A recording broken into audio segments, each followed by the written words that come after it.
And anong sinabi sa Tito Ronaldo even before nung sabihin mo sa kanya na kasama siya sa directorial job mo?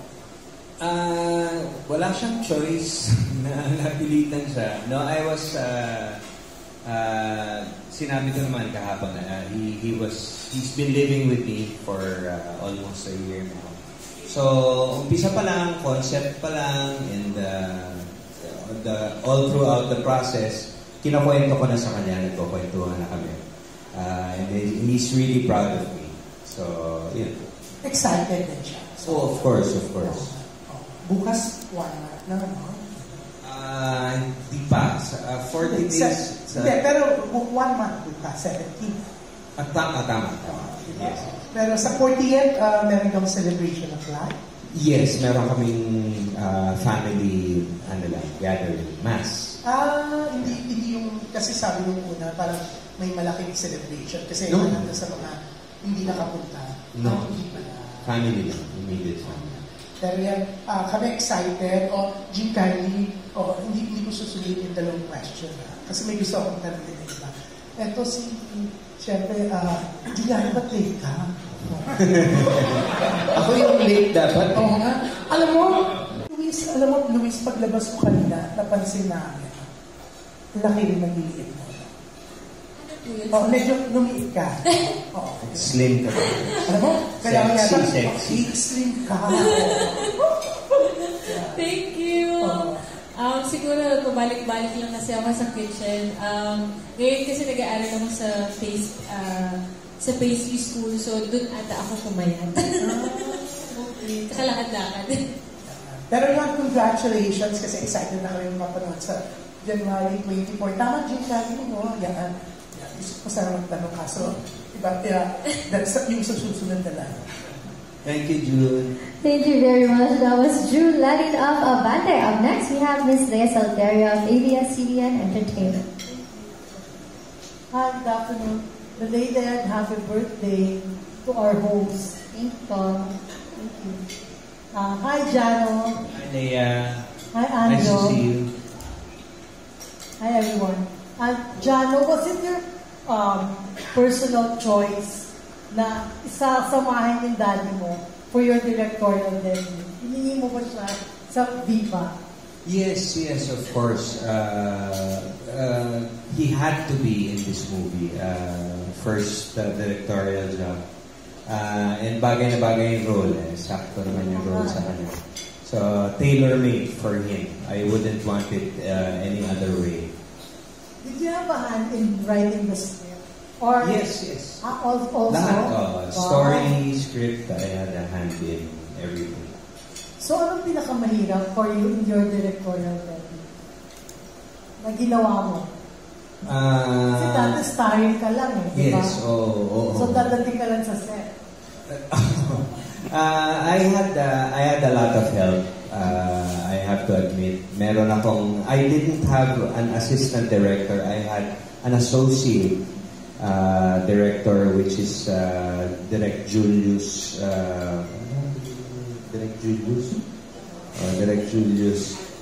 So Alfonso, yes, Alfonso. He was an associate director, so halos pantay kami. Para kung meron man akong kulang sa shots, he would tell me, or I would ask him, Direct, okay na ba yun? May kulang pa ba ako? So I had a lot of help. The cinematographer, the DOP helped a lot. The executive producer helped a lot. And of course, the cast helped me a lot para mapadali yung trabaho. Hindi ka ba nahirapan in directing your cast members, particularly Anjo? Meron kaming drama scene ni Anjo. Medyo sabi niya. So, but we pulled it off and it was really nice. Wala. Because precisely I picked everyone for the role talaga, na bagay talaga sa role. So, pagdating doon, hindi na kailangan masyado i-direct because they're fit for the role. When we asked the cast members, Romante, Juliana, how was it having Jano as your first-time director? Ako, I was observing my friend. Matagal kami nagsama kasi sa TV, movies nung simula. So, nung mga first days, I was observing him. Kasi ka alam sa kanya? Hindi. Kaya nga sabi ko, support. At the same time, observing. Honestly, nagulat ako kasi parang season director na siya. Wow! Kung paano niya...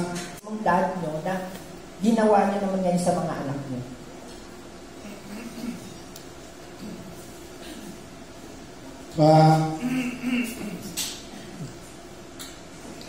Protective. And siguro isang pinaka-important na naturo sa akin ng dad ko is yung education. So I see to it na ma-aral, matapos yung 4 kong anak. And yung 2 kong anak dun sa 4 gusto mag-showbiz. Pero dahil nga mahirap ako. Isang asawa lang ba yun? Ayan. Alam mo naman yun. Ang hindi nila alam. Ay. Wag po. So, sinasabi ko dun sa 2 kong anak na it's hard to be successful as an artista. Kasi isa babae, isa lalaki.